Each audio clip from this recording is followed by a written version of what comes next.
Hey guys, welcome back to my channel. It's me, Marjorie. So welcome back to my channel, everyone. Don't forget to subscribe guys, welcome back. And if you want to please don't forget to like and subscribe and like my video and stay tuned.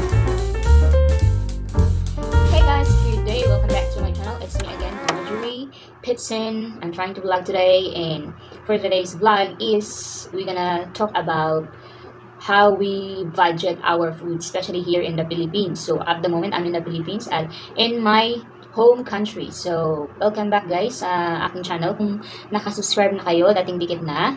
And then, welcome sa mga bago. So, please guys, don't forget to like and subscribe my video and stay tuned. So, this is just gonna be a short video. So, I have 5 tips paano kami mag-budget here in the Philippines. How we budget the food here in the Philippines, like the grocery, because nowadays, it's all mahal, expensive. So, you can ask anyone or ask someone, diba? Na you can ask everybody. Na no one would say like barato or dili mahal. Mahal jud tanan. So everything is expensive. So how we budget our food here, especially this is the Philippines, and ang Philippines not so yung sahod, hindi siya masyadong kalakihan, but how we budget. So this is my based on my experience since I'm here na baguhan na yun ang ating presyo dito. Kung dyan sa ibang bansa is a triple price, dito naman guys is not too bad the price, affordable pa naman, but still if you really think and look at it, it's expensive. So I'm more on this paano kami mag-budget sa food, how we budget the food here. So my number 1 tips, let's start without further ado.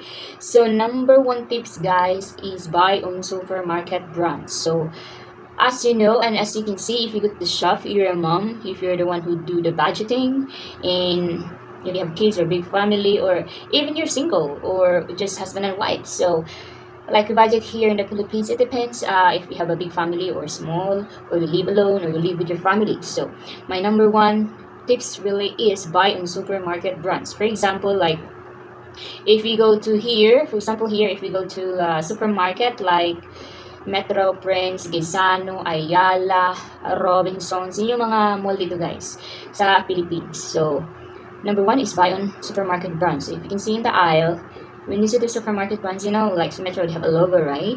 So, I give you an example later, what I'm talking about, buy on supermarket brands. But if you're really good in budgeting, and if you're a mother, or you're the one who budget in your entire family, you know, like meal, whatever, so you know what I'm talking about, buy in supermarket brands instead of the branded ones. So you can buy the supermarket brands which is cheaper, like let's say cheese.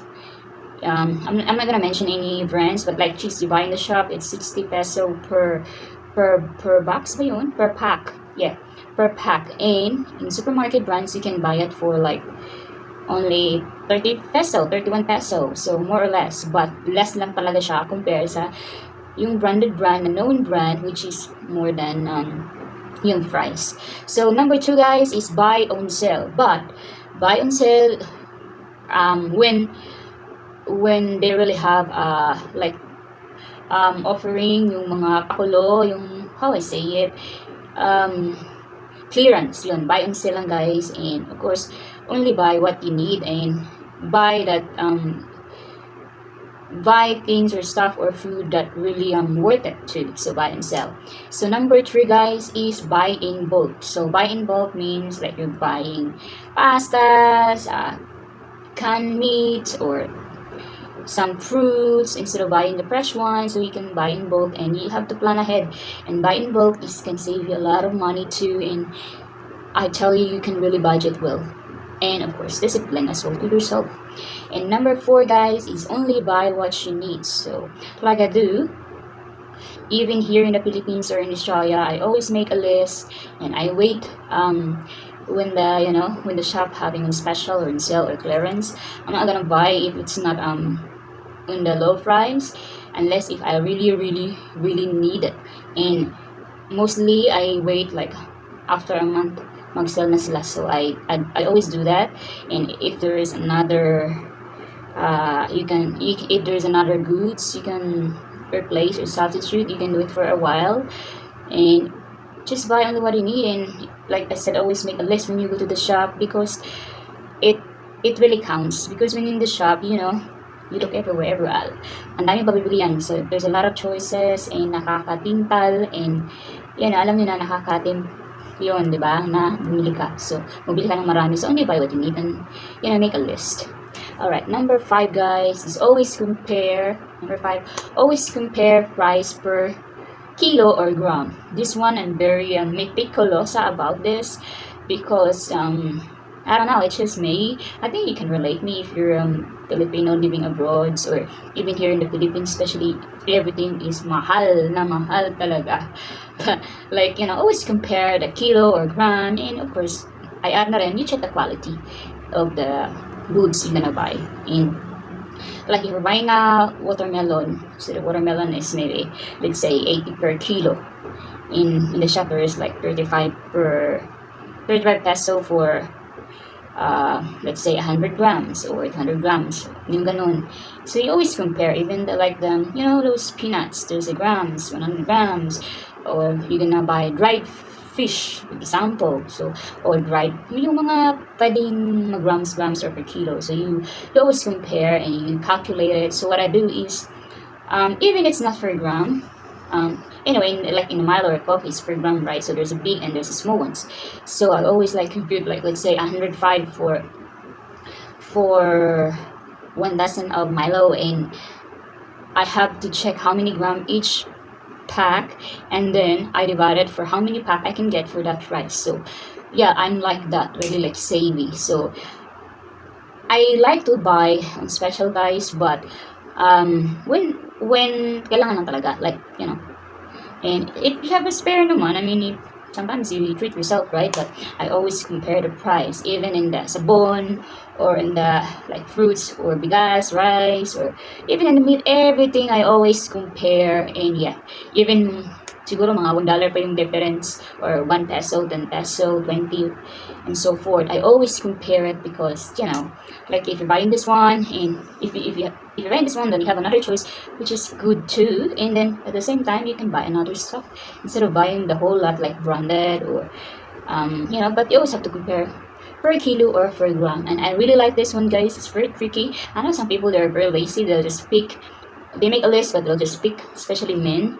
But some of the impulsive buyer there, and I'm not saying that you don't have to buy, but just check, because it's very beneficial if you check, because you can reduce your expenses in grocery. So instead you paying 3,000 to 5,000 per, let's say, per fortnight every grocery you go to the shop, so you pay less, maybe 50 bucks or 1,000 peso less. So at that 1,000 peso less, so you can, instead of you're paying 5,000, it's gonna be 4,000, and then you can use the other 1,000 peso like petrol money, or for water, or for medications, or for your whatever you want.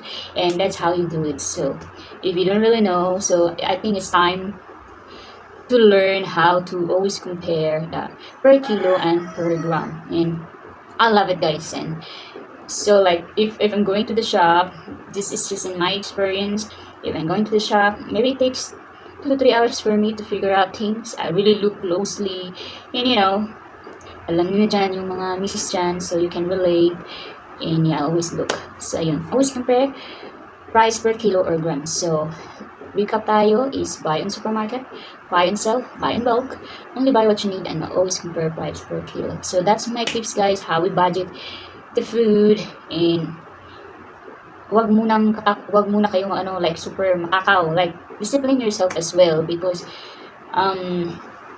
instead of eating too much, I like to eat too, but I'm not really on I eat the whole lot, so I leave for next day or for next week. So it depends what kind of food that it will last long as well. And of course, my last tips is huwag kayong guys, if possible, huwag kayong maglagay or huwag kayong magtira. Kung maubos nyo naman, kainin nyo para di ma-waste yung pagkain. Kasi nowadays, everything is expensive, and you have to be cautious, to be careful what you buy, and you have to learn how to budget your food, especially here sa Pinas. So ayun lang, guys, and I think wala na akong ibang i-add, but yeah, this is very raw vlog. This is my I'm just gonna remind you that not every day we're yung hayahay, haruhay, not every day na you have everything. So you can't have everything, but you know, you have to think about it, guys. Especially, maliit lang yung sahod dito, and ano lang ba, sakto-sakto lang. So yeah, I have to remind you, just you know, like friendly reminder, since you know, I know everyone's struggling the finances or the budgeting. So think about it, and I wanna add to one more thing is try to be kuripot sometimes. It doesn't mean you're kuripot, it doesn't mean you're like stingy or madamot, something like that. So it just have to think for your future, so or for the next few months, what you can use and what you can, you know, like less expense, and what you can swap, something like that. So because matagal-tagal lang pa to, guys, bago ma-recover or mabalik sa normal ang mga presyo ng mga bilihin. So ayun, and also I think nagsasabi na ako ng marami, no? Yun na nga, always budget your food, no matter how small or big it is, and discipline to yourself so that you can save some peso. Alright guys, thank you so much for watching, and this is the end of my vlog, and thank you so much for dropping by, for watching this video, and don't forget to like and subscribe. So ano tayo, guys, nag-ano talaga ako this time, like nag-vlog ng, you know, medyo inano ko talaga to na mag-vlog ako para may share ako at para may natutunan kayo at para may ma-watch din kayo. Alright guys, see you next time, and I'll do another budgeting video, guys.